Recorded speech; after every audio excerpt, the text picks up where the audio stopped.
The stage was set. The gauntlet thrown. Informed Telly Savalas as well as Gabe Kaplan that Robert Conrad challenges them to a rematch. We lost the competition last November on a bum decision, and I want a fair shot this time. Well, I'm going to come back, and I'm going to accept that challenge. Being a Greek and having a heritage to protect, I'm going to bring my same romantic, affectionate nature. Naturally, my sense of competition will be there. Bob Conrad, you're not going to walk away with nickel one, baby. Bob, Telly, up your noses with rubber hoses. And in your ear with a bottle of beer, Kaplan.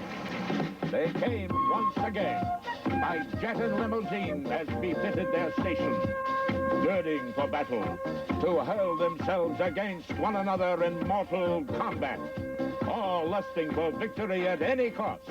And when they met, it was called the Challenge of the Network Stars. The Challenge of the Network Stars is a unique television event, a competition involving 30 of the top stars of the 3 major networks, but they are not representing the networks, they are representing themselves only. You will also meet them not just in action, but up close and personal. A lot of money involved. $350,000 in prize money, and each member of the team winning the competition receives $20,000. This is the Challenge of the Network Stars. Tonight, the stars leave the ratings race to challenge each other face to face.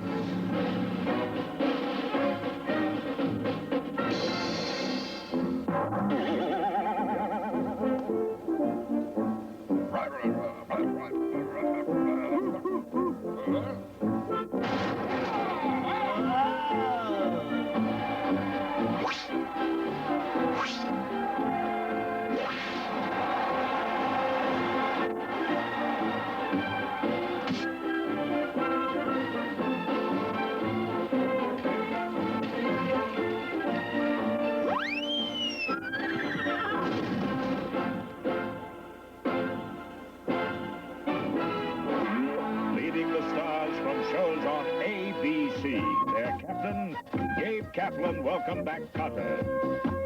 LeVar Burton, Roots. Darlene Carr, Streets of San Francisco. Richard Hatch, Streets of San Francisco. Ron Howard, Happy Days. Lawrence Hilton Jacobs, welcome back Cotter. Hal Linden, Barney Miller.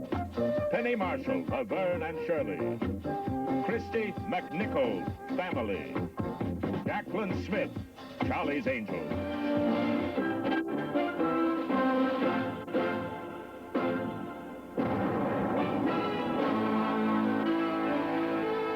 Leading the stars from shows on CBS, their captain, Telly Savalas, Kojak. Sonny Bono, Sonny and Cher. Kevin Dobson, Kojak. Mike Farrell, MASH. David Grohl, Rhoda. Linda Lavin, Alice. Lee Merriweather, Barnaby Jones. Rob Reiner, All in the Family. Loretta Swit, MASH. Marsha Wallace, Bob Newhart Show.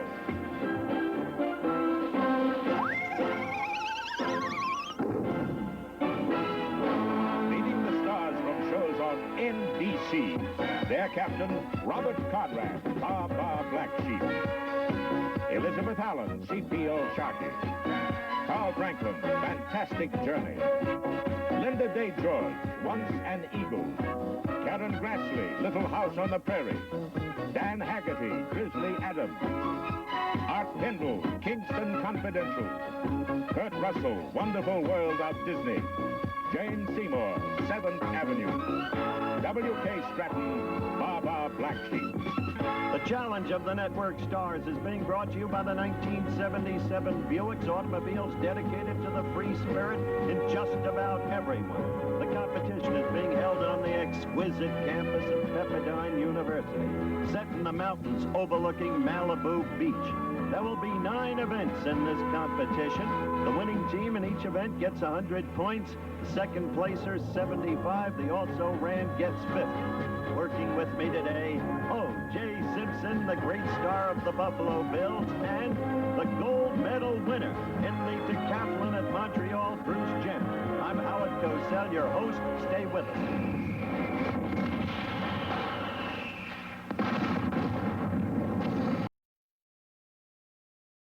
Ocean is in the forefront. Together they combine to form a majestic setting for the Pepperdine University campus, site of the Challenge of the Network Stars. And what a fine crowd we've got on hand here today for our first event. Working with me is the Olympic gold medal winner in the decathlon, Bruce Jenner. Earlier on, some of the competitors were trying out their wares in the water, not too successfully. Look at the absurd stroke of Hal Linden. And Bruce Jenner, they're all going to have difficulties, but specify. What difficulties do you foresee for them? Well, I think the difficult part is going to be the exchange at the end. They only have 1 kayak per team, and so the competitor has to get out and the other competitor back into the boat at each end, so it should be interesting. Okay, Bruce, let's pick up with the lane introductions. Leading off for the team of stars on NBC shows the unbending captain of the Battle of the Network Stars, Robert Conrad. Baba Black Sheep. And lovely Jane Seymour. Pretty as you'd want to see. 7th Avenue. Good athlete here. Art Hindle. Kingston Confidential. And Big Dan Haggerty. Grizzly Adams. With a body like a bear. For the team of stars, it shows on ABC, young Christy McNichol. Family, her show. She's only 14, but a whale of a little athlete. Joining her, Barney Miller, Hal Linden, he of the absurd stroke. Larry Hilton Jacobs is aboard. Welcome back, Cotter. He plays Washington. And finally, Richard Hatch, the all-around athlete of Streets of San Francisco. Moving on quickly to the team of stars on CBS shows, Marshall Wallace, who's a little concerned because Bob Newhart says he may be leaving television next year. Then Mike Farrell of MASH. And Kevin Dobson, the great all-around athlete, Kojak's underling. Finally, the rugged body of Sonny Bono. But hey, here's the team captain, Telly Savalas. Telly, we're about to begin what is obviously a key event, but an event fraught with danger. Is this why you've elected not to participate? That's true. I'm afraid of the water, Howard, as you know. Now we're saving the best for last. All right, Telly, we'll catch your futility later on in the competition. But now, we're about ready for the start of the kayak relay. Christy McNichol, all 14 years of her, poised and ready. She's going against Robert Conrad. Marcia Wallace gets off to a good start. Ahead of Conrad, building up a lead early on. And Bruce Jenner, how do you like Christy's stroke? Boy, she's looking awful good. You know, she's able to move those oars very, very fast. She's able to keep that boat going in a straight line. Also, Marcia Wallace got off the line very well. But look at Marcia Wallace now, Bruce. She's in terrible trouble. Christy again with the lead over Robert Conrad. She's only 75 pounds, and she holds together. Marcia Wallace going into Christy's lane. Marcia Wallace shouldn't worry about Newhart. She should worry about saving her life. Christy McNichol beats Robert Conrad. Quickly, Hal Linden gets in. Not too gracefully, but quickly. Linden has the lead over Jane Seymour. But the little importation from England is herself a good athlete. And watch her go. She's catching up to Hal Linden. This is a good struggle. Meanwhile, Marcia Wallace has just gotten to the end of her lap. Mike Farrell gets in again clumsily, and the team of stars from CBS shows is way out of it. It's now between Jane Seymour and look at Penny Marshall and Ron Howard cheering on Hal Linden. They're the team of stars on ABC shows. And Hal Linden comes in ahead of Jane Seymour. Now, let's look at Larry Hilton Jacobs coming in for Linden and Art Hindle coming in for Jane Seymour. Larry Hilton Jacobs getting off well at the... Oh, no! Turning around now, losing control of the kayak. But Hindle, a good athlete, now moving on. CBS, a forlorn last. They're all but dead in this event, Bruce. But look at Hindle, gaining on Larry Hilton Jacobs. This is absurd. Watch Kevin Dobson now. Isn't that ridiculous, Bruce? The team of stars on CBS shows well out of things. They have died. But look at Hindle. Hilton Jacobs moves into the Hindle lane. Hilton Jacobs is really losing for the team of stars on ABC shows. And now Hindle giving the lead. Hindle, the key man, to Dan Haggerty, Grizzly Adams. Look at him go, Bruce. He's an outdoorsman, and they're on the ankle lap as Richard Hatch goes in. Richard Hatch, a good athlete, too. But Haggerty now way in the lead, Bruce. Haggerty is out there. He's got an easy win, looks like, here, because I don't think Richard Hatch is going to be able to pick up the lead. But he's doing awfully well. Here's the start. Everybody's cheering him on. Jeannie Seymour is really having a ball. She never engaged in this kind of activity before in her life. But today she is having fun. And the team of stars from NBC shows wins the first event, the kayak relay, and the arms uplifted in victory by Dan Haggerty. Richard Hatch coming in. And so the stars on shows on ABC finish second. But look at this. Sonny Bono steadfastly pursuing the futility. Right now, let's talk to the key man, Art Hindle. Art, of all the people out there, you were the one who looked like you really knew what you were doing. Have you had previous kayak experience? Well, I used to live with an Eskimo. No, I'm originally from Canada, and it's one of our sports up there. Okay, Art, thank you very much. Hey, look at Sonny Bono. Neither rain, nor hail, nor sleet, nor snow will stay this warrior from completing his appointed round. Sonny Bono, what a great guy. Sonny and Cher together, one of the fine combinations in show business history. Maybe a little bit like Abbott and Costello, Martin and Lewis, or even Burns and Allen. They got married back in 1964. Success as a team was almost immediate. They have had 5 gold records together. And then, of course, the hit show Sonny and Cher. During their marriage, a daughter named Chastity.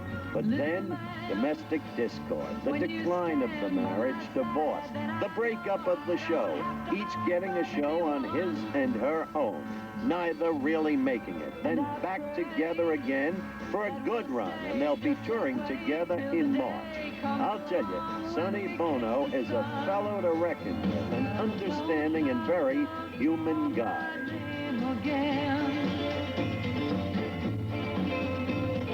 I can't play 'cause I don't know how to win.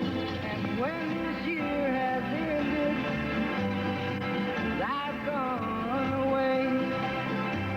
You often speak about me. This is what you say. We sang in the sunshine. We laughed every day. We sang in the sunshine. They may not be married anymore, but when these two are on stage together, no couple ever seems to be more together. A lot of people ask, you know, whether you sit there and you're still in love with that person, and whether because of that love, it's emotionally hard on you, but you can't go into it unless you're over that relationship. And Cher and I are over the lover relationship. I have feelings for her like a sister, but I don't have that romantic feeling toward her anymore, so I can accept her from a different angle, and she accepts me from a different prospect. So it's brand new. Although it doesn't seem it, it's brand new for us. How has it been for Chastity, sitting right there, watching this whole evolution of her parents? Well, she was raised in show business, and she understands it very well.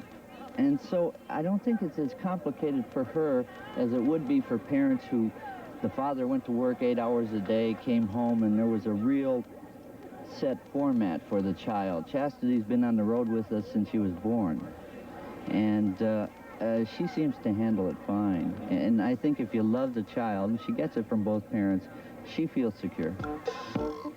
Another secure girl, 14-year-old Christy McNichol, who led Gabe Kaplan's team to a second-place finish in the kayak relay. So the score after the end of the first event, Robert Conrad's team 100 points, Gabe Kaplan's team 75 points, Savalas' team 50 points. We'll be back with the baseball throw.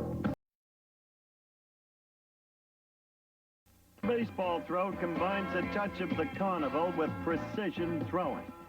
The rules are simple. Hit that target, you get a point automatically. Hit that target hard enough to dislodge the man in the cage and send him into the water tank, you get 3 points. But in the Battle of the Network Stars last November, nobody could do it. Robert Conrad right there is with me now. Remember, Robert? Nobody could do it. Never. And it was hit very hard by Kevin Dobson. I'll never forget it. It didn't move. I didn't move. Even the slim J.J. Walker hit it. That's true, but Dobson throws a very hard ball, and it cannot be moved. That's the problem with it. Nobody went in the whole of the competition the last time around, remember? Maybe no one was strong enough.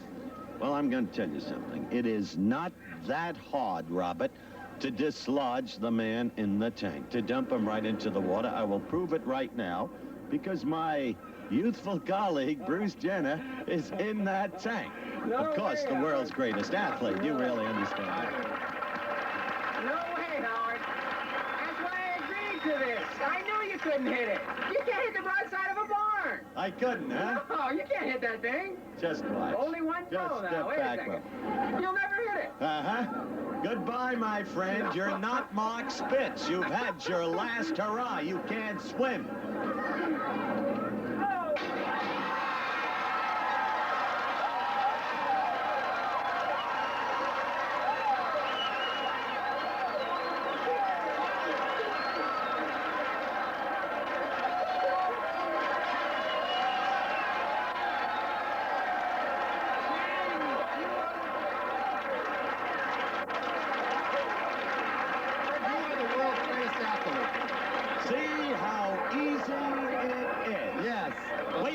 The competition. I must shake your hand on that one, Howard. I didn't think it was possible. All right, on with the baseball throw. You should retire now because that's the greatest thing you ever did in your life. Fun is fun, but Hal Linden is going to find perhaps that this is not so much fun. Hal Linden of Barney Miller. And the stars of shows on NBC go first. Jane Seymour, the first to throw. Nope.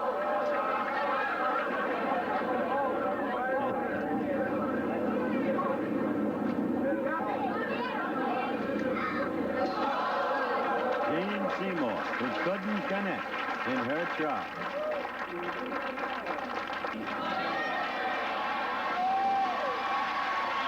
Now a big raw for Big Dan Haggerty. I want the English one again.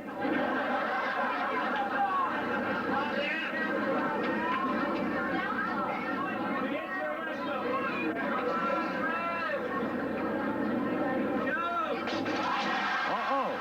Did you see that? That looked like it hit the bar instead of the target. It was enough to send Linden into the water, of course. But there might be some controversy about that because he did not seem to hit the target. Nonetheless, he's taking his bows, and why not? Linden already wet. Are you sure this is the way Lloyd Bridges got started? I would just like to remind you, sir, that you may end up in the 12th precinct one of these days. An allusion, of course, to where Barney Miller's hangout is. Now, let's look at this in slow motion. Remember, I suggested that... No, it did not hit the target. We'll have to get a ruling on that later from Commissioner Rayford Johnson.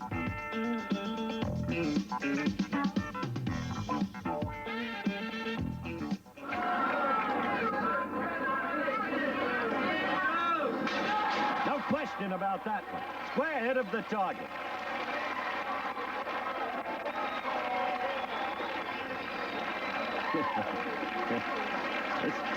That's Loretta Swett of MASH, of course. My mother always told me cleanliness was next to godliness.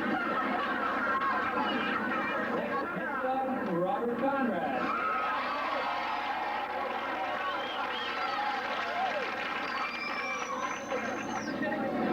Easy, wait. Are you warming up? Whenever you're ready. Never I'm ready. Last year I wasn't in this event. You're going to be in it this time.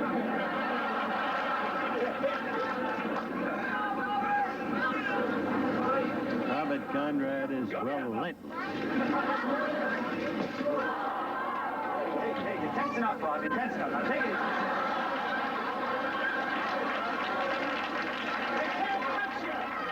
They can't touch you, baby. Just lay it right in there.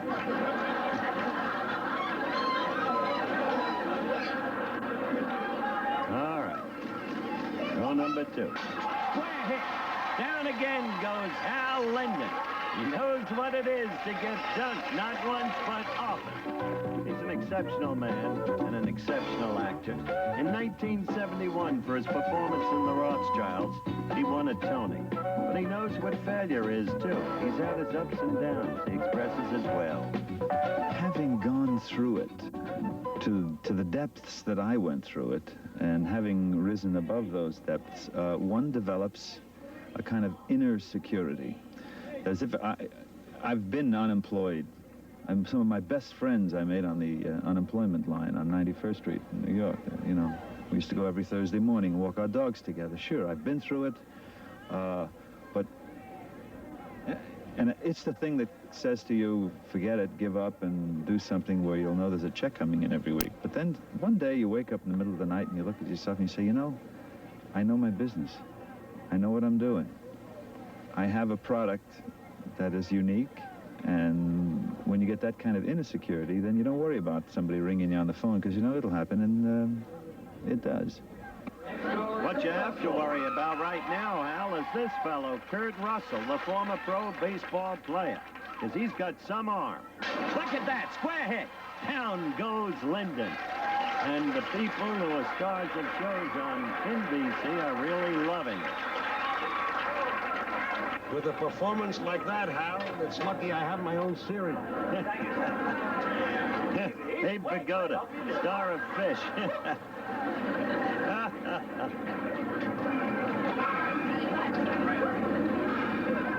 Again. By this time, it's Linden who must feel like Mark Spitz. But he takes it all with great good grace. He really does. Everybody know where the hairdresser is? Rafer, now that the team of stars whose shows appear on the NBC network have completed their throwing, I understand that you have made a ruling with regard to Dan Haggerty. Yes, the first ball that Dan threw that dunked Hal Linden was definitely down the bar about 3 or 4 inches, so he did not hit the target. In other words, then, the 3 points originally accorded to him are now disallowed. Right. So much for that. Now Dan Haggerty of Grizzly Adams is in the cage. Marcia Wallace. What's this? She is funny. And so is he.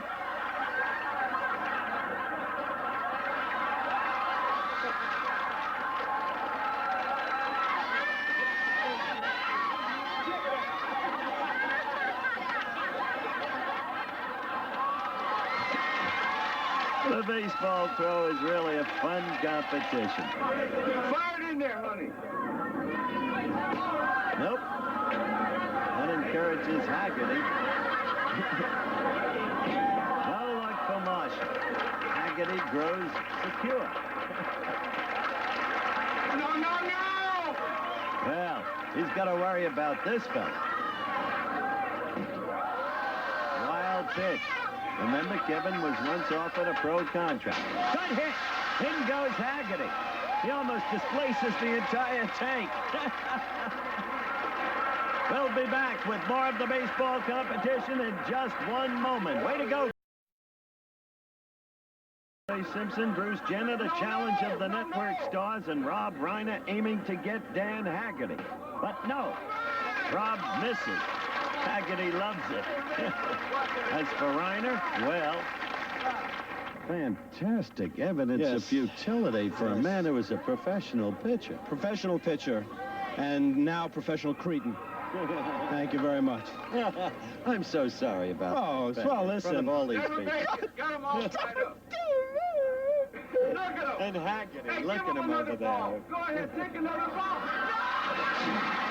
That's it. That's it. Congratulations, Rob. That's it. Reiner did it in the long run. One looks at that burly body of Dan Haggerty's and doesn't remotely suspect that he has encased within him the kind of sweetness and sensitivity that he truly possesses. He truly is Grizzly Adams, off the screen as well as on. He has spent most of his life living with and training animals, loving them. He was married at the tender age of 17, has 2 children. That's my boy. That's a good girl.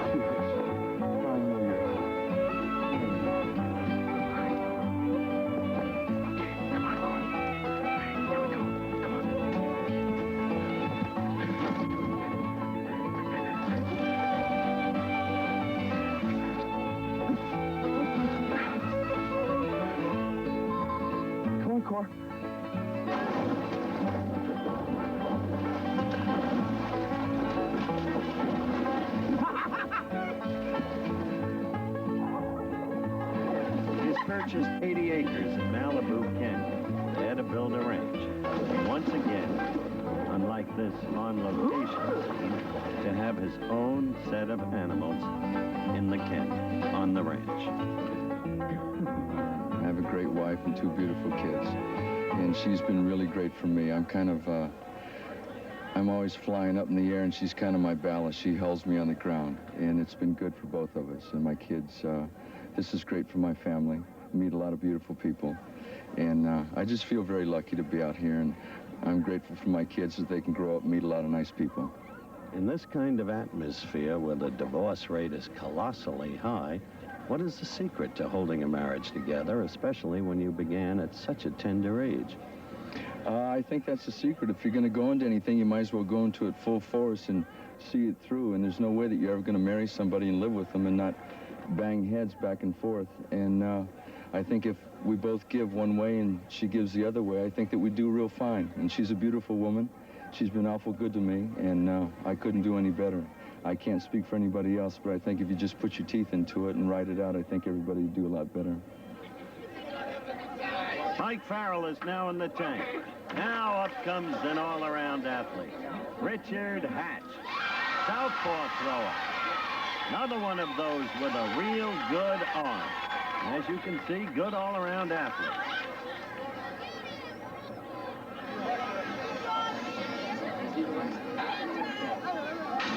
Good hit.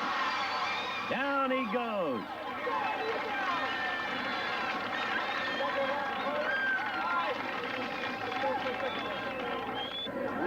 Lucky shot.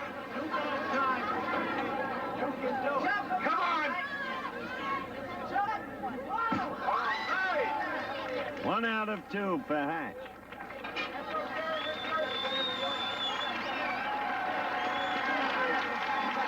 Ronnie Howard, another good thrower. Happy days.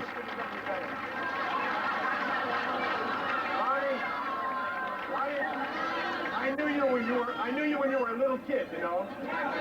Be nice.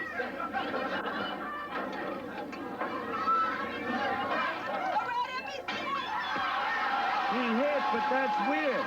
That time, he didn't hit it hard enough to down him. So it's 1 point, not 3. No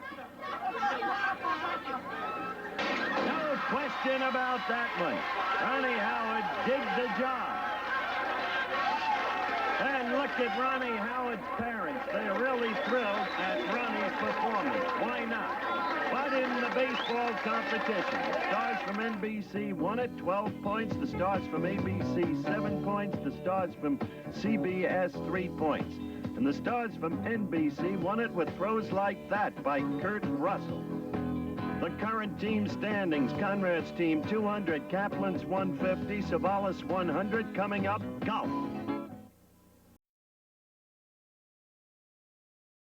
The volleyball competition held earlier. It came down to the championship game and Conrad's team against Kaplan's team.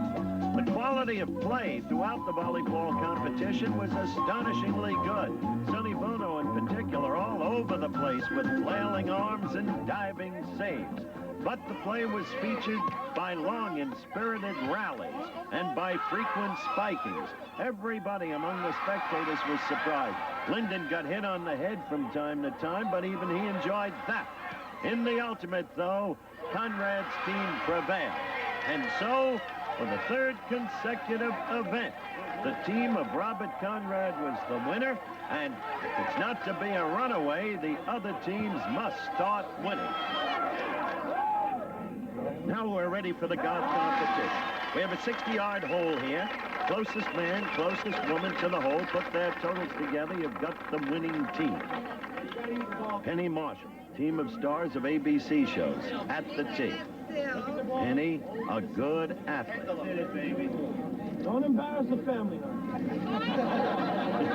Rob Reiner, Penny Marshall's husband, with the words, "Don't embarrass the family." She didn't. Not with that shot. Penny Marshall gets off a very, very good shot. Measurement coming up, and in the meantime, let's have a quick word with Rob. Your reaction quickly, Rob, to what you just saw of your wife's golfing style.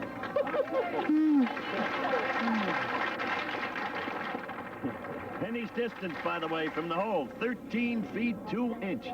Now, lovely Jane Seymour of 7th Avenue. Fix the hair, Janie. She's never held a golf club in her life until today. Let's see how she can do. Looking down toward the hole. Keep that head down. Keep that left arm stiff, Janie. No? Unbelievable low. Look at the elation written all over Janie Seymour's face. A marvelous shot. And the measurement shows the distance from the hole, 5 feet 5 inches. That's the best yet. Janie Seymour doing it. Lee Merriweather, now up for Telly Savalas' team. Lee, a good athlete, too, like Penny Marshall. Lee, who's played some golf in her time. Note that stance. See how stiff that left arm is? A beauty, a beauty. This is the way, really, to play this hole when you're seeking to get close to it. Roll it up to the hole. Captain Savalas liked it, too. No question about it. And Lee Merriweather's distance, 8 feet 3 inches. So the girls are doing very well in the golf competition.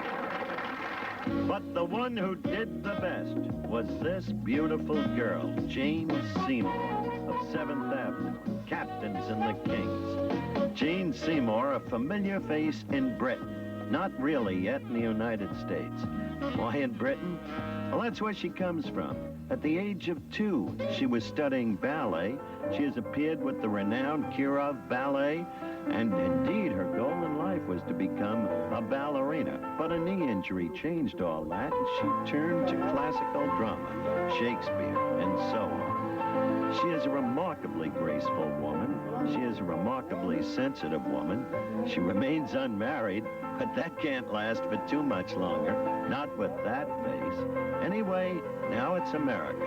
And so I asked her how she got into the film business. I came to Hollywood 4.5 years ago. A film company brought me out they were hoping to put me in a film playing an American girl. And they trained me to speak with an American accent, and it didn't work out. And I had always sort of had a feeling that I'd end up here one day, because I love working here and I love the country. And I did a special called King David, which was shown last Easter, and was promoting it. And while I was out here, a lot of people in the business said they thought I would do very well out here. And I came out with one suitcase, $500, which is all the British government would allow me for a 6-week vacation, and a visitor's visa. And I came and loved it so much, started working and stayed. She continues to study ballet, as here at Stephen Bench Ballet School. I asked her if there was a correlation between dancing and acting.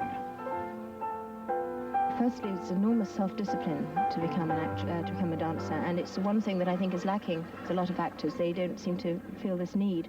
The most important thing I noticed when I started was that a lot of actors can't walk or run normally or naturally, and they find it difficult to move. And in film, especially, it's a great need to be able to have grace when you move and to run and walk and do things naturally. The things that people don't think about. You know, just sort of normal things. I don't like to think about Sonny Bono's socks, not after looking at lovely Jane Seymour. But that's Sonny at the tee, the golf competition. And Sonny has a good stance. Nice, easy swing, good loft to the ball, and marvelous shot for Sonny Bono as the team of stars of CBS shows its elation. Marvelous shot for Sonny. Let's look at it again. Nice, easy loft and no great roll to the ball, which was the key to the excellence of the shot. The actual distance on Sonny's shot, 4 feet 6 inches, the best shot of the competition thus far. Sonny, I don't blame you a bit. And that puts Savalas' team ahead of Kaplan's team in the golf competition since Richard Hatch went 15 feet 4 inches. And now, coming up for Conrad's team is Dan Hackett. Now this is Bear Susie cheering him on. Susie can be found everywhere that Dan Hackett is. Dan looking up toward the hole now. Keeps that head down, Dan. Again, that low roll up to the pin shot, the kind of style Lee Merriweather used. And a marvelous shot for Dan Hackett. Simply marvelous. The distance, 6 feet 2 inches. He's embraced by Captain Conrad, and that 6 feet 2 inches gives Conrad's team the victory in the golfing competition. The total combined distance, 11 feet 7 inches for Jane Seymour and Dan Hackett. So Conrad's team does it again, and with the exciting running relay coming up, we're in danger of a rout here because 4 straight events have been won by Conrad's team, and they are building up a compelling lead. Team scores are Conrad 400, Savalas 225, Kaplan 275.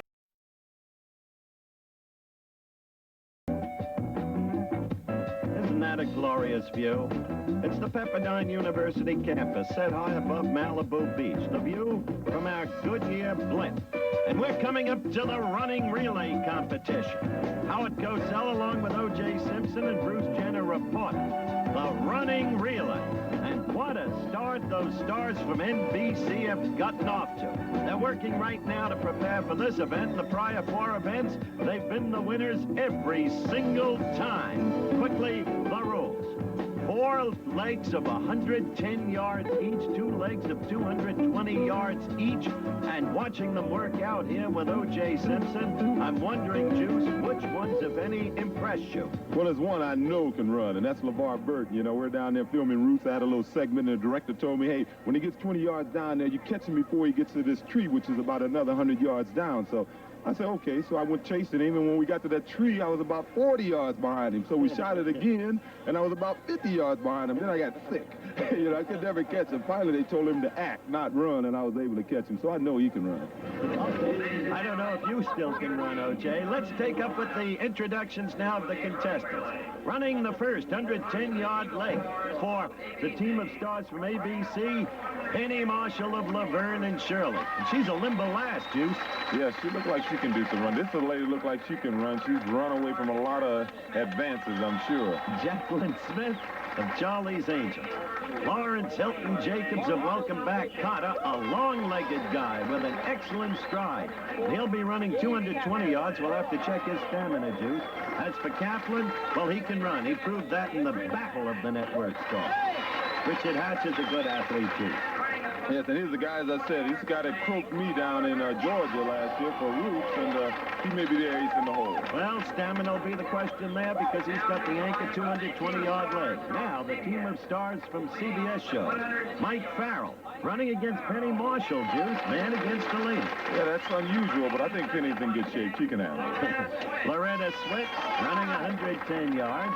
And then running 220 yards, David Groh of Rhoda. Linda Lavin of Alice back at the 110-yard leg. Rob Reiner. I'm glad he doesn't have to run against his wife, Penny Marshall, Juice. I tell you, he's a pretty good athlete, Howard. I've played some tennis with him. He moves around pretty good. No question about Kevin Dobson as an athlete. No question at all. That's his little daughter with him. Now, the team that has won the first 4 events, the stars from NBC. Carl Franklin running the first 110-yard leg. And Penny Marshall must go against him, too, Juice. Yeah, but he has a bum knee. You know, you heard it in that old series he was doing for Reed. You heard it on a coconut of all things. Janie Seymour running the second leg, and then Dan Haggerty at 220 yards. We know about Karen Grassley. She's a long strider, too. Kurt Russell, who is a fine athlete, and, of course, W.K. Stratton. Quickly, with the running relay about to begin, how come that you, Captain Conrad, are now running for your team? Well, my team made a protest against its captain. They told me that if I couldn't beat Gabe Kaplan, I couldn't beat anybody. I think your team is right, because this is the way it was in the Battle of the Network Stars last November. Remember, after the Stars of NBC had won the apparent victory in the running relay, Savalas and Kaplan lodged protests, and then there was this runoff, and Kaplan, unexpectedly, to the surprise of everybody, pouring it on down the stretch. That's the way it was then, and this team of stars from NBC this time, so unsurpassing up till now. Well, what do you think of them, Telly Savalas? Well, there's no levity here. I'm serious, Howard. Right. You know, I'm looking for a recognizable face on the NBC team. For Mr. Conrad to say, well, the best man's going to run. I've got Bruce Jenner, O.J. Simpson. They're friends of mine. They're not running in the race. I suggest you put him on. You're going to need him. I agree, because you brought an Olympic team. All I did was brought what the show suggested. Stars of a series. And on the NBC team right now, although very competent actors, I don't know who they are. They may be the Olympic team for 1980, for all I know. If I may say this to Mr. Savalas, after this race, he'll know who they are. Well, we'll find out about that. And Telly, you well know that Conrad didn't select the members of his team, neither did the NBC network. The team was selected by the organizers of the competition. But what I keep thinking about, Juice, is Penny Marshall must run against two men, so...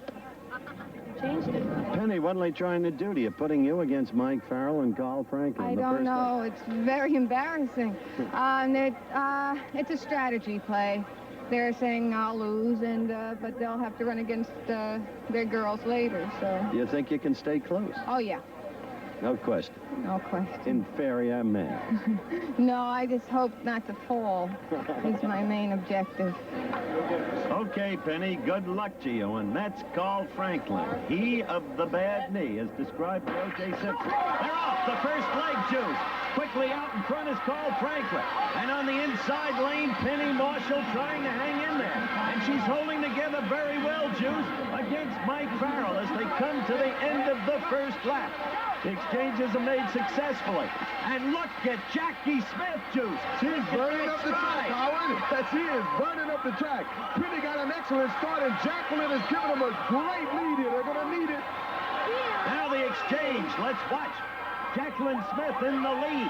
Hands off to Lawrence Hilton Jacobs. Remember, Juice, this is the first 220-yard leg. Well, I got one of my brothers running. I think he's going to hold the lead. Marvelous stride. The question here will be stamina, because Haggerty in second place is a good athlete, and he's running strongly, closing in on Hilton. But Hilton's hanging in there, making the mistake, Juice, of looking back. But there, a defiant gesture. And he holds together. And this exchange is not so successful. Right there on the ground is Dan Haggerty. This is Gabe Kaplan in the lead. And this is where the strategy of having Penny Marshall against two men pays off, because Kaplan could build up the lead against Karen Grassley. Each team must have two women competitors. Now Kurt Russell trying to pour it on. He's chasing Richard Hatch. Hatch himself a strong runner out there. And now the exchange for the final leg to LeVar Burton, Juice. Yeah, I think LeVar got it made here, but WK is a pretty good sprinter. I think he runs about a 10 flat 100-yard dash. I think Robert Conrad may have been wrong. It looks like they don't need Bruce Jenner or O.J. Simpson.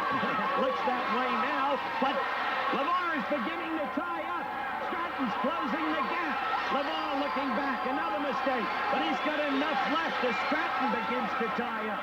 So the team of stars from ABC shows wins in the running relay. They stay alive by the victory in the overall competition.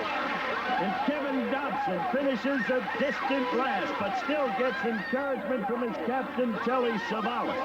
And Rob Reiner gets encouragement from his wife, Penny Marshall. Seems to be limping a little. Whooping it up, LeVar Burton, and why not? He was the anchor man. But the little lady who turned the tide for Kaplan's team, it seems to me, was this one, Jacqueline Smith. Take over, Juice. For anyone who's ever watched Charlie's Angels, it's no surprise that Jacqueline Smith keeps herself in excellent shape. But in the condition to run a relay leg like this, hey, Howard, that's a surprise to me. Oh, boy, what a long, loose stride. And as she passes off to Lawrence Hilton Jacobs, she has done her thing. Let's talk with her.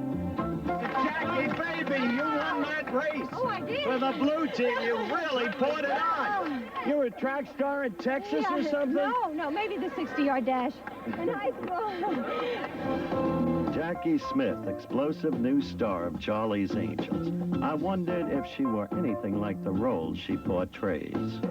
I'm not like the character in Charlie's Angels at all. My lifestyle away from work is very conservative and very quiet.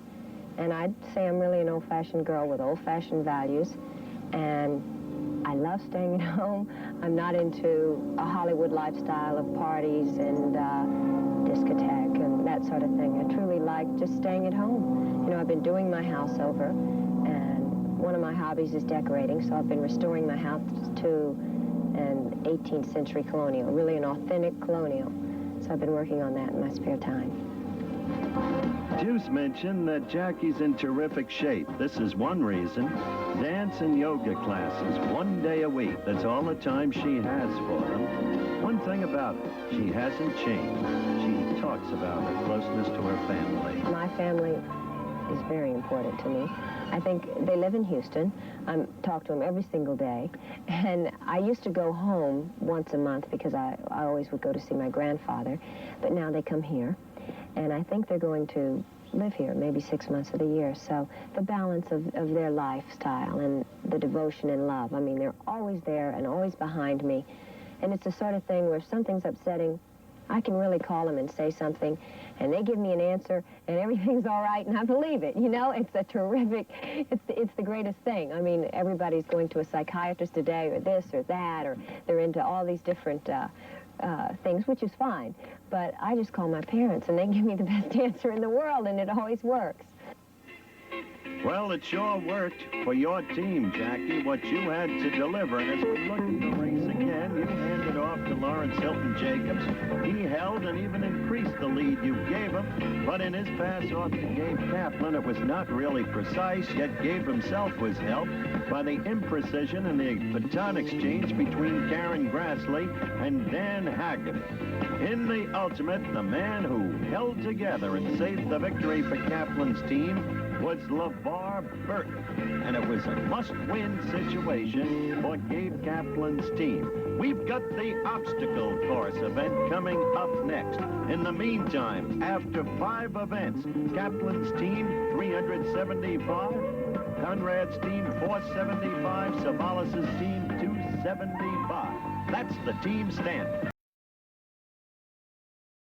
Los Angeles Center, it did not deter the stars from NBC in the swimming competition. They won it, and Kaplan's team finished second. Once again, Savalas's team was third.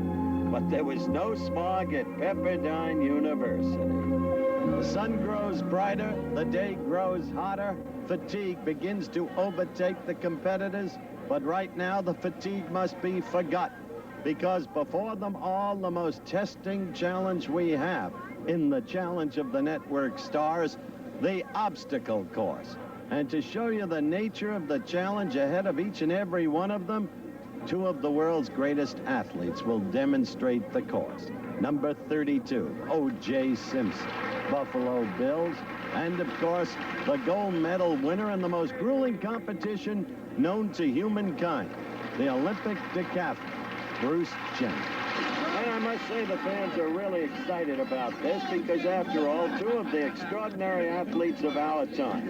Simpson preparing for this demonstration by running through all the airports of the world. Jenner preparing for it by making more appearances on the banquet circuit than any other athlete in the United States today. We're about ready for the start. The gun, and they're off. Quickly, Janet gets an early lead. The Juice, who should excel on the tires, actually can't work them. Can't work the bars either. What a laughable display. Now look at the Juice slipping down the wall, trying to go up. Janet can't connect it all. Janet comes over, lands in the dirt. The Juice in the lead, but he can't negotiate the pond. Neither can Janet. And Janet winds up getting soaked. The two of them in a near dead heat, coming right up to the finish. Come here, you guys. Come here. Come here. Come on. I've seen it all. I've seen it. I won by an inch, didn't I? I don't know who won. What it was an almost magical exercise in ineptitude. I remember when Ethel Kennedy beat Bruce in tennis. I couldn't believe this. What's wrong with each of you? Howard, you know, I'm glad I have that gold medal in my pocket because this is a terrible display of athletic ability. You know, I've been watching these obstacle courses for a long time, and I've always wanted to run one, and now I have, and boy, I know it's harder than it looks. Okay, Bruce, what's your version, Juice? Oh, Howard, I'm so mad you had that bolt of lightning with the baseball. Now I gotta listen to you forever. Hey, I like to race you in this obstacle course. All I can say, Juice, is stay away from airports. Right now, we're ready to begin the competition. Marcia Wallace of the Bob Newhart Show against Janie Seymour of 7th Avenue. Waiting for the starter's gun. There it is. Off they go. Janie going under. Marcia slowed up. Janie has the lead going to the tires. Janie manipulates the tires very well. Marcia's a little trouble with them. Now to the bars. Now to the bars, and there goes Janie Seymour. That'll cost her points. That'll be a penalty. Janie gets to the wall first. Note the girls go over the shorter portion of the wall, the men over the taller portion, and they get up to the pond. And look at that. Marcia into the water, a penalty there. Janie Seymour comes down the apparent winner, but only apparent because penalties will have cost her the race. Nonetheless, she's a good one to talk to, Bruce, and let me try to get over to her right now.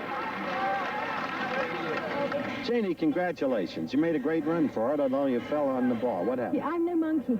I'm really no monkey. Yeah, I fell over. I haven't hurt myself, though, and that's the most important thing. No, and you've been very important to your team in the competition, going back particularly to your remarkable golf shot. This is the first time you've ever done an obstacle course. Absolutely. I've never done a sport in my life. I've never ridden a kayak either. But it's wonderful. I'm going to become a sportswoman now. You want to do this ever again? Oh, yes. You do? Oh, yes. You're putting me on. Well, I'm winning. I do. Well, Janie, I hope you keep winning. We're ready for our next two competitors. Little Christy McNichol, the family, against slender, long-striding Karen Grassley, Little House on the Prairie. We're awaiting the starter's gun. There it is, and they're off. Bruce, look at Christy bust out of there. She gets a great start. You know, she's built low to the ground, and she's agile. She's able to just scamper right through all these. No trouble with the bars. A big lead over Karen already. Easily over the wall. Up to the pond. She's all alone. Perfectly handled. Streaking down an easy victory with the encouragement of Darlene Carr. All alone, as I said, she's the winner. Hey, what a victory. You're probably the best athlete in the whole competition. Do you realize that? Karen is a tough opponent. You beat her going away. Oh, thank you. Well, I tried hard. She sure did try hard, Bruce. Why don't you take a look at her in action? Boy, this is why she has the best time in the competition so far. She's young, she's agile, she's able to go through that water jump with a lot of technique. Really, she's looking very good. Here in her running, she's not only is she out there working very hard, but she's having a lot of fun. She's got a big smile on her face, and she's just going to be taking all that momentum and going right through that tape. But the only trouble is right here, she doesn't have, she's only 75 pounds, not even enough strength to break the tape. I think you used the right word when you described her as happy, because the expression in her face was exactly that, Bruce. This is a remarkable young girl. She began her career at age 6, first doing commercials and then becoming a dramatic actress. She works on the 20th Century Fox lot. But every day, because she's only 14 by state law, she must interrupt her work to undertake schooling. And her school is in that trailer she just entered. It's there that she gets her teaching from a welfare worker, that too according to state law, and she must have an adult guardian with her at all times. And as she discusses her studies with her teacher, she probably always has in the back of her mind her hero, Donny Osmond. Let's listen. Thousands. I had a chance because my mother was working on the Lucy show at the time, so I had a chance to go and get his autograph for Kim. So I walked in his dressing room, and I was getting in, I was going to get his autograph. And I walked in, and he was sitting there, and he had turned 16. He was like 15 and a half or 16, I can't remember. And he just changed. Those pictures were not him, I didn't think. So I was going, I couldn't believe it. I thought he was so cute, and he was so adorable, and he had a real deep voice, you know. It was changing. And from then on, I just loved him. I came home and I tore down my David Cassidy pictures, and up went Donny Osmond. Coming up, the next competitors, Penny Marshall of Laverne and Shirley, and take over, Juice.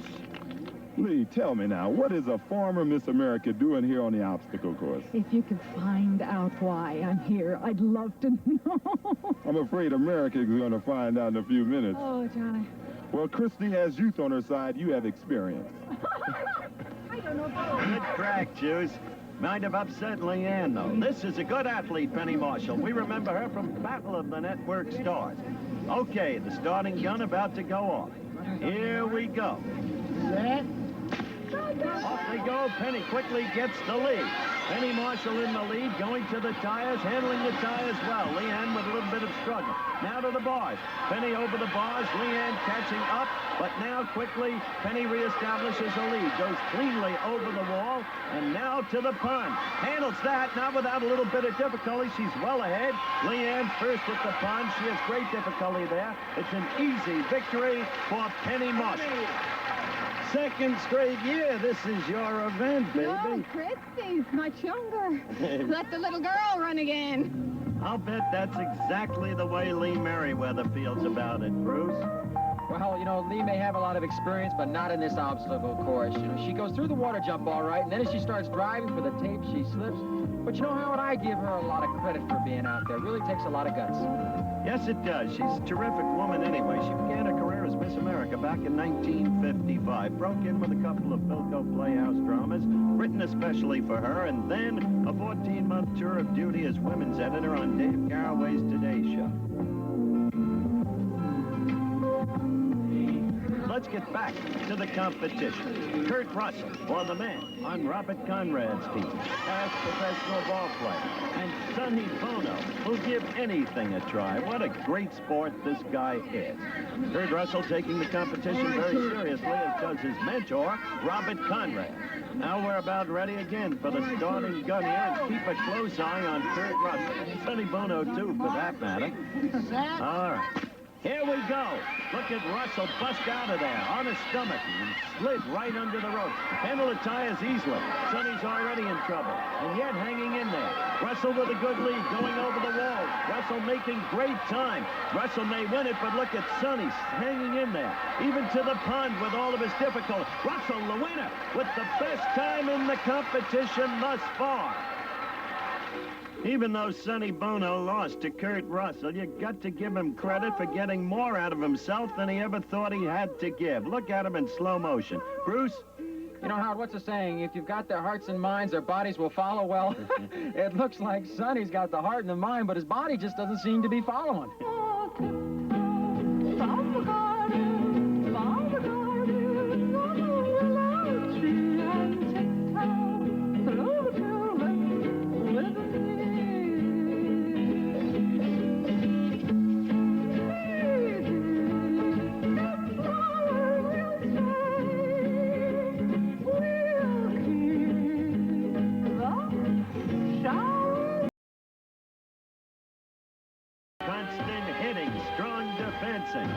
Action, action. But this is not the kind of action you'll be seeing right now. This is a different kind of football. 3-on-3 football. Each team has 3 players, a quarterback, 2 wide receivers offensively. Only one of the defenders can rush the quarterback, and then only after a count of 3. Successful pass into the end zone means 5 points. Those are the basics of the football competition. Robert Conrad has already led his team to a victory over Telly Savalas' team, and he did it with this kind of performance. He's not too tall, but he's got good hands, and he's a good receiver. And little Ronnie Howard will fool you, too.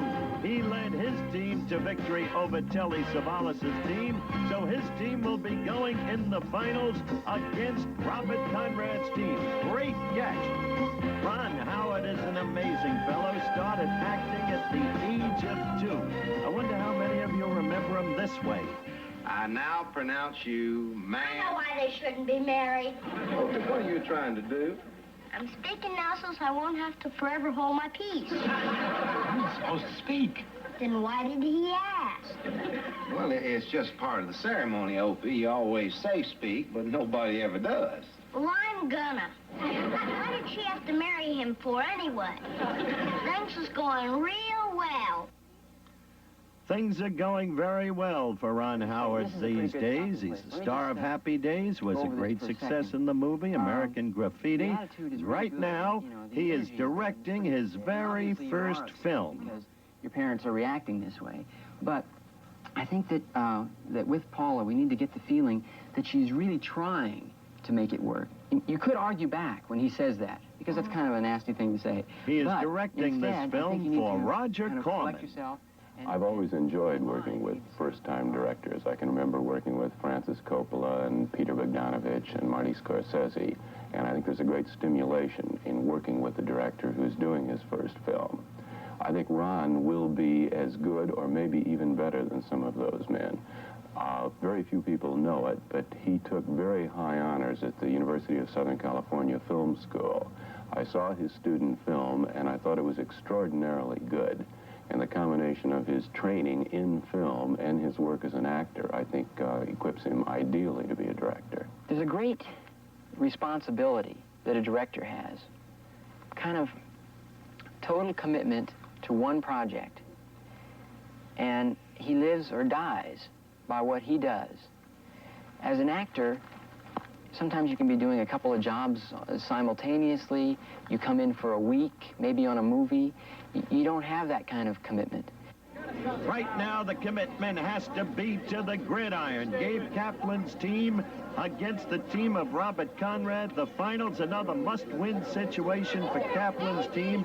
Juice, which team do you like and why? Well, I got to give Robert Conrad's team the edge. I think they have the better athletes, but I talked to Gabe right before this competition began. I think he has a real sound strategy. Look for him to run a lot of cross patterns. Look for him trying to hit the underman, Howard. And I think they have sound strategy, and that strategy will see them through. I think the finals will be in the tug-of-war because I think Gabe Kaplan's team is going to win this competition. Okay, Juice, each team has 5 offensive plays left. Conrad's team led at the quarterback position by W.K. Stratton, who's a good one. Tall, has excellent downfield vision, doesn't lose his poise when rushed, and he's got a good arm. Right now, Haggerty and Franklin are his receivers. Okay, Stratton with the ball. And he can't be rushed until the count of 3. Now Gabe Kaplan gets at him. Down goes the ball.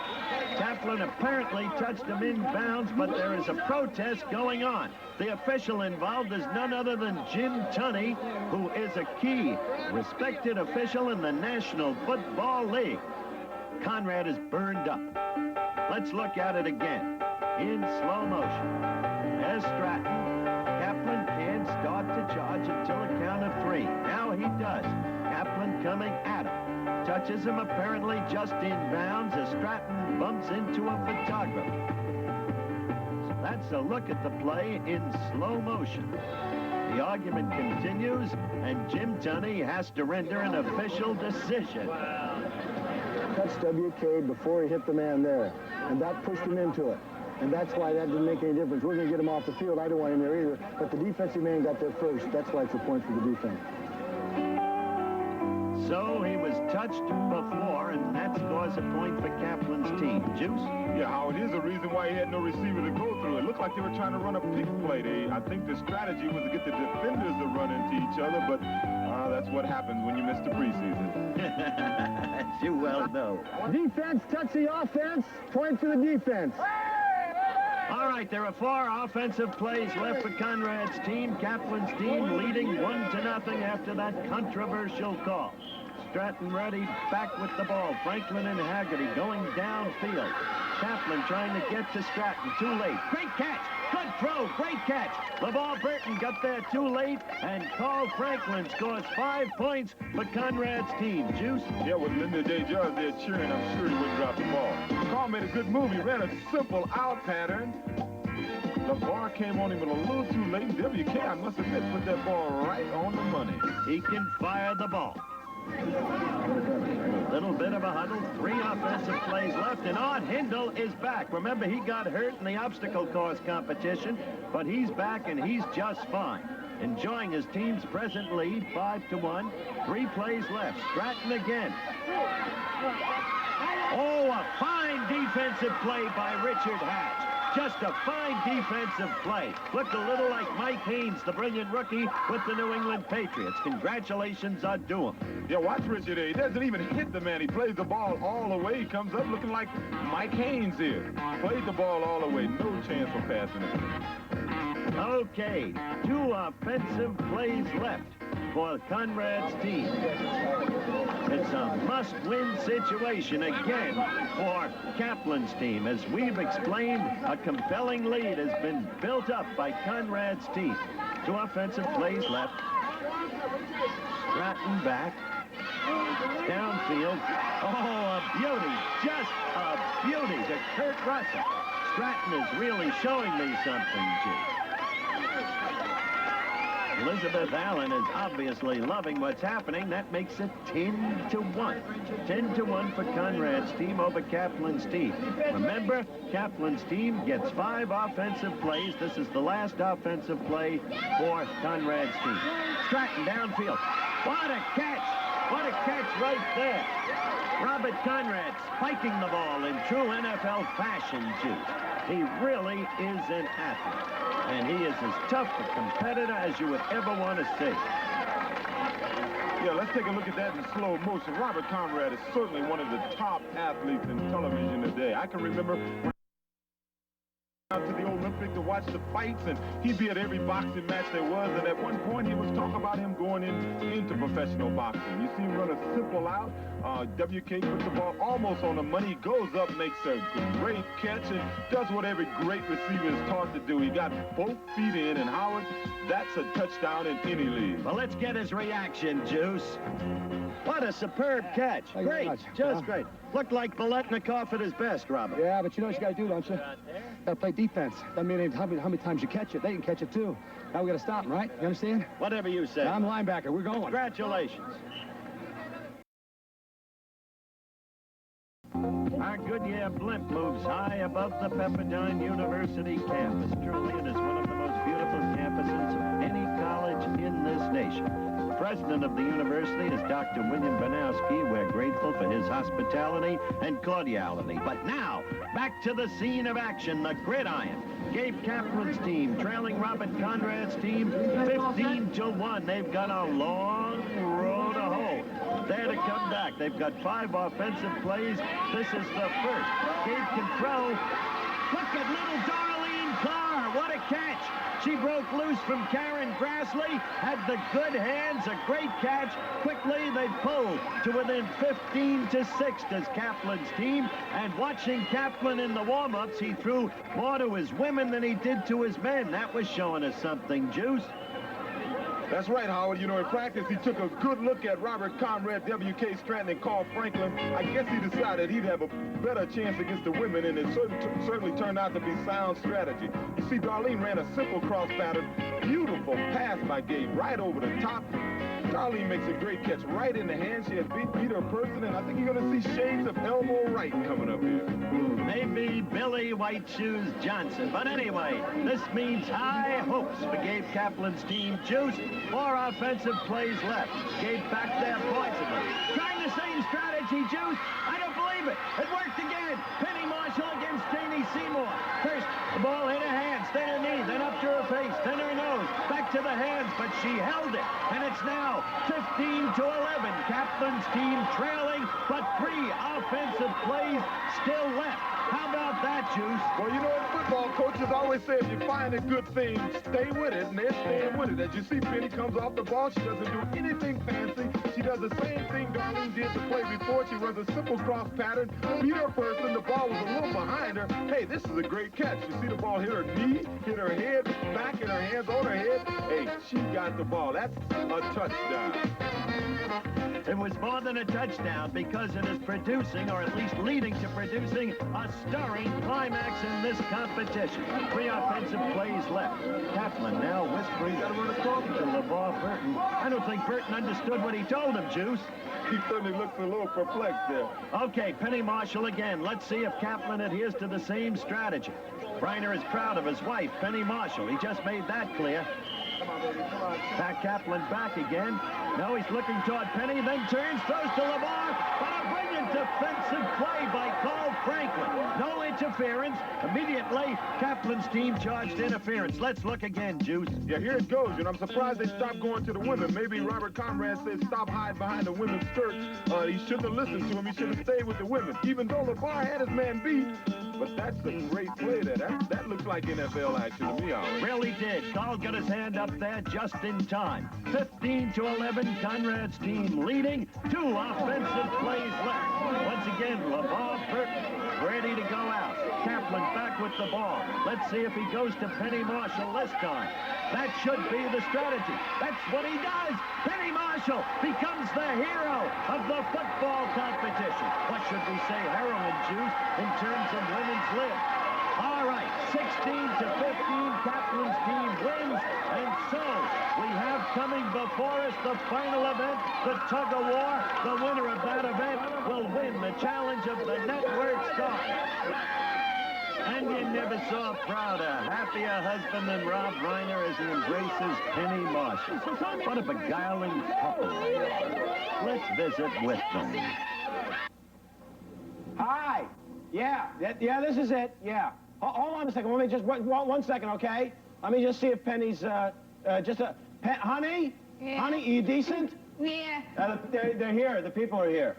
Oh, I was just cleaning up. Come on up. Yeah, come on up. We're just straightening up a little bit. You just find your way up. These two are an utterly madcap couple, each with a long family background in show business. Come on up. Watch your step. Yeah, be careful. Come on right up. This is it. This is where we live. This is, it's not quite exactly what we've done. You can see we didn't know you were coming, and so don't mind the mess and everything. But I tried. The maid didn't come. So. Yeah, it was her day off. In the beginning, when he was working and I wasn't, I was just working a little bit, I would wait for him to come home to say, okay, let's go now, and he was too tired. You know, let's go out, let's have fun, and he was tired. And so I had to stop doing that and find other people to play with because he was, too tired to play. But then when we both started working, then we were both too tired to play, so we saw each other more. This is the plant room. Yeah, you can see all the plants and everything. We try to, the French tapestry and everything, we've got that from, it's like an 18th century tapestry from France, and of course all the beautiful plants that we've collected over the years.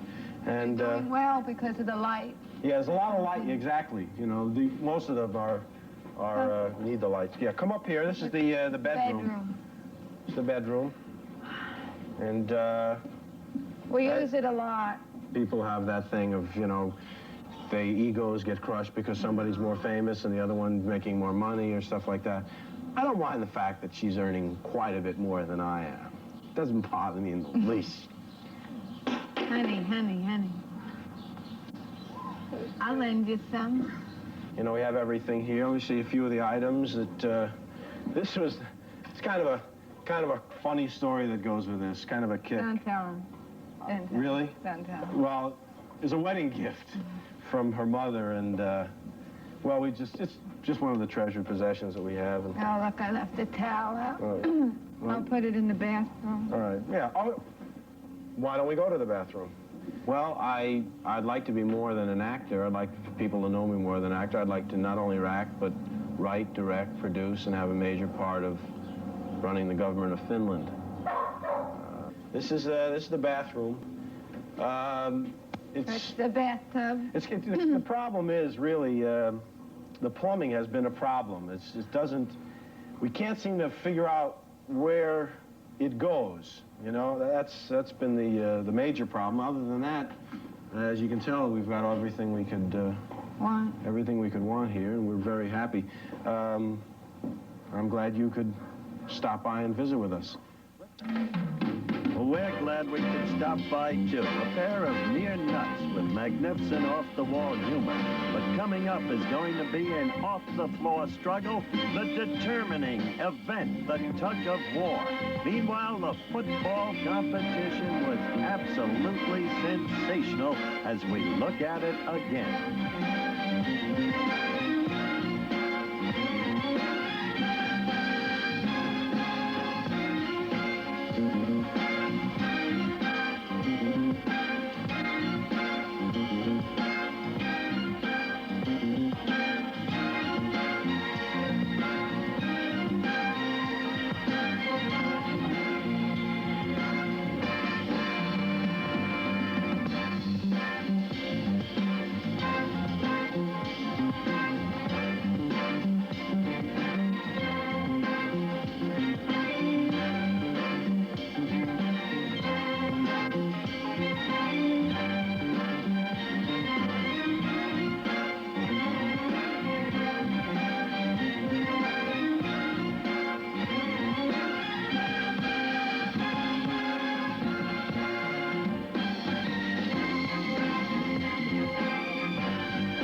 With the sun setting on the competition, the tug of war. With that background before you, the moment of crisis at hand, I think the time is appropriate to talk to my colleagues about their views of the tug of war. Bruce Jenner, you first. Well, it looks like I'm going to have to go with Kaplan. He's got a one-man advantage. They seem to have just got in under the weight allowance of 900 pounds. They've got the momentum now. They've come off some big wins. I really think they can do it. All right, Juice, what about you? I agree with him. I think they have the momentum going, and I think they have that centipede effect. I never forget the first Super Teams competition when the Dodgers beat a Minnesota Vikings football team because they had more people pulling on that rope, so they had more legs doing it, and Kaplan has more legs, but I do think Conrad has a better athlete, so it should be pretty good. Just to clarify, 6 people on the Gabe Kaplan team totaling 897 pounds, 5 people on the Robert Conrad team totaling 836 pounds. One must listen to Juice closely because you're an expert in the tug of war. Yeah, I saw it once and said I'd never compete in it, and believe me, I never will. It's a little too grueling for your boy here. All right, let's find out how each and every one of the contestants feels about the upcoming competition. We were a Cinderella team the last time we had this competition. We're more of a Cinderella team now, and we're going to win it. I haven't had so much fun in years. Never pulled a rope for $20,000, but I'm not going to go across that side. I think Bob's team has been completely demoralized by our strength and our spirit today, and we're going to do it. We're going to win it. It's a matter of pride, and it's a matter of money. They may have the brawn, but we have a lot of heart and soul, and the people are with us. And we're going to kill them. We're feeling good, and we're young, and we're going to do it up, man. We're going to try like hell. I promise you that, Howard. This is what it really comes down to. We're going to give it all we got. All I can say is the Bears give me a lot of handy hints, so we're going to get them. All right! We are young. We are together. We are going to do it. This is the time. The time is now. There is no tomorrow. And if I win this, Howard, I'll have enough money to buy you a new personality. Thank you very much. Gabe Kaplan, TV comedian, stage comedian, Erasmus Hall High School cheerleader, busboy at a hotel. Gabe Kaplan, funny man. That desire. With me, when I was young, I always thought that I was adopted. And there's nothing wrong with being adopted, but I think if you are adopted, your parents should tell you. You know, when you're old enough to understand. They should come up to you and say, look, we love you very much, but you're adopted. But my parents never said anything. In fact, about 5 years ago, I asked. I went right up to my father. I said, Ling Chow.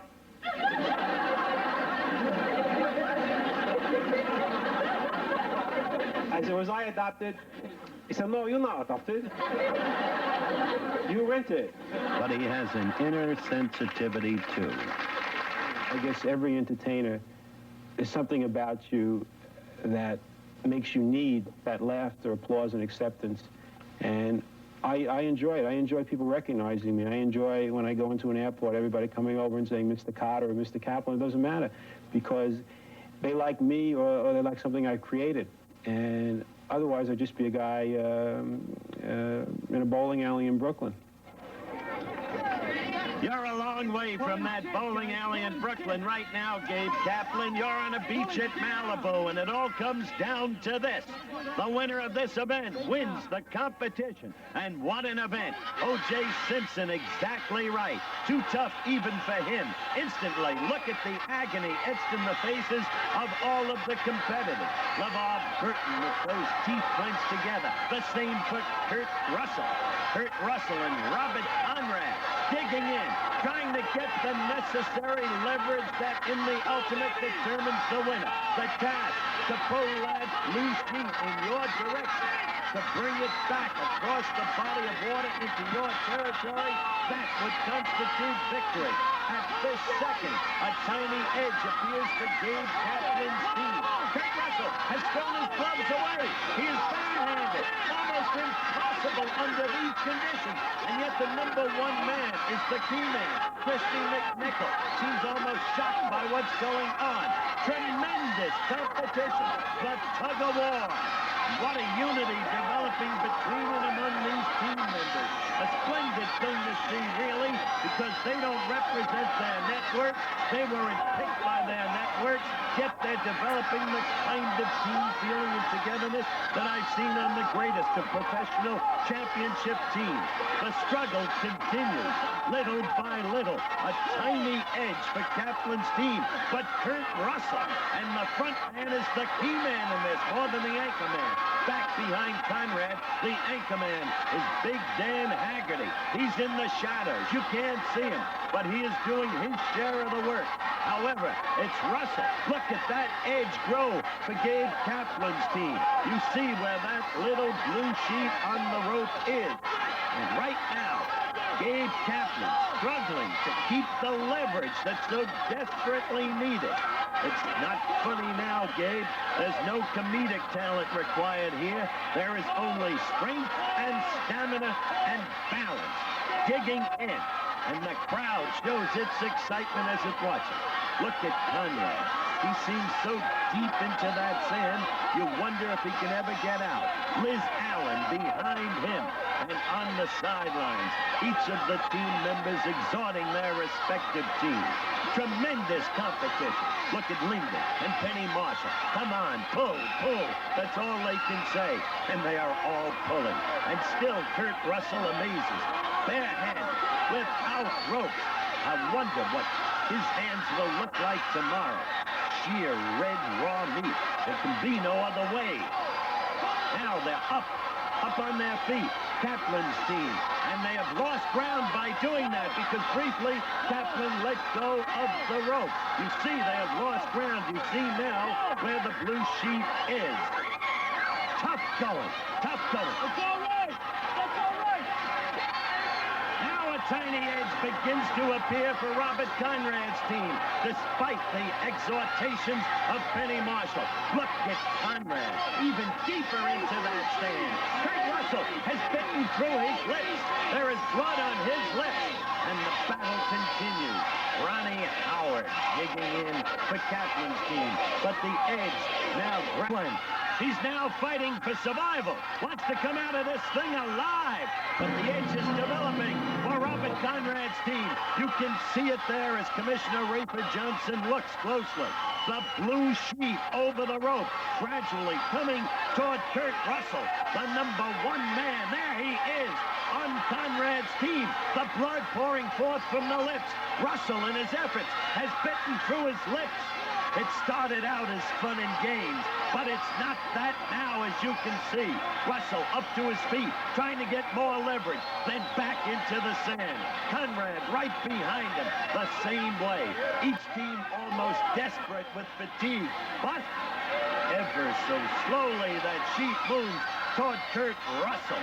Closer and closer.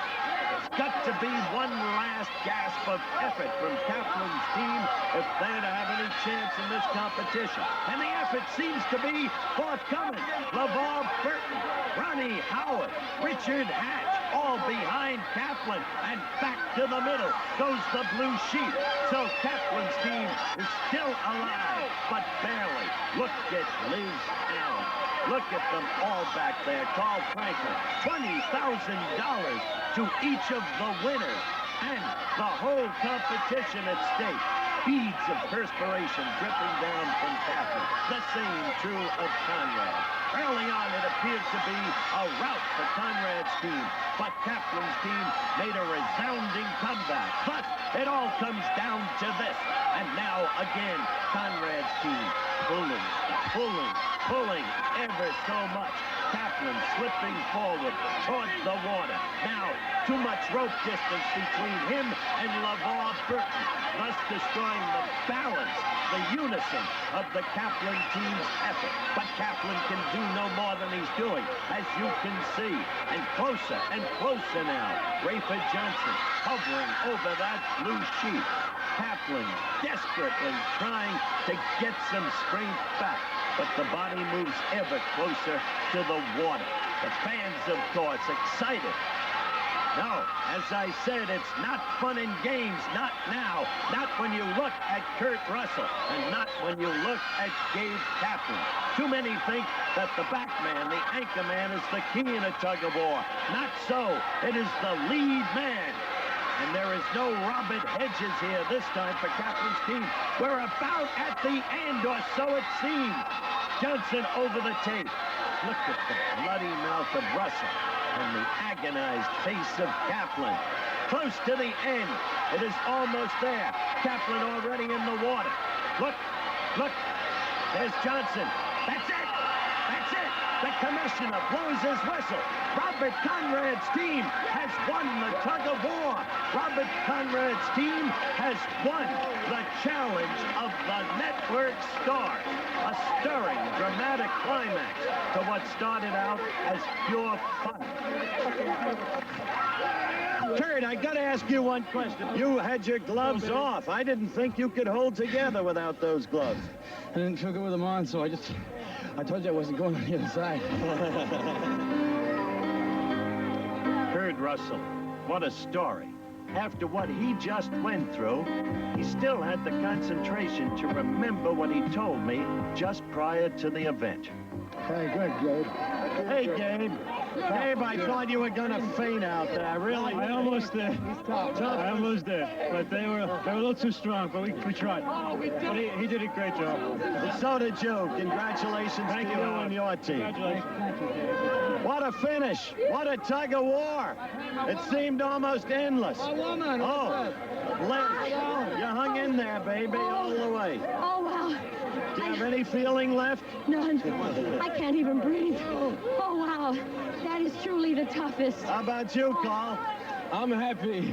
I am happy, and I think we should all give a hand to Big Dan Haggerty. That is for Dan. Congratulations to you, Dan. You were the anchor man. You never wavered. Well, I couldn't go back home and face that bear if I'd have lost. And I'm glad that we won.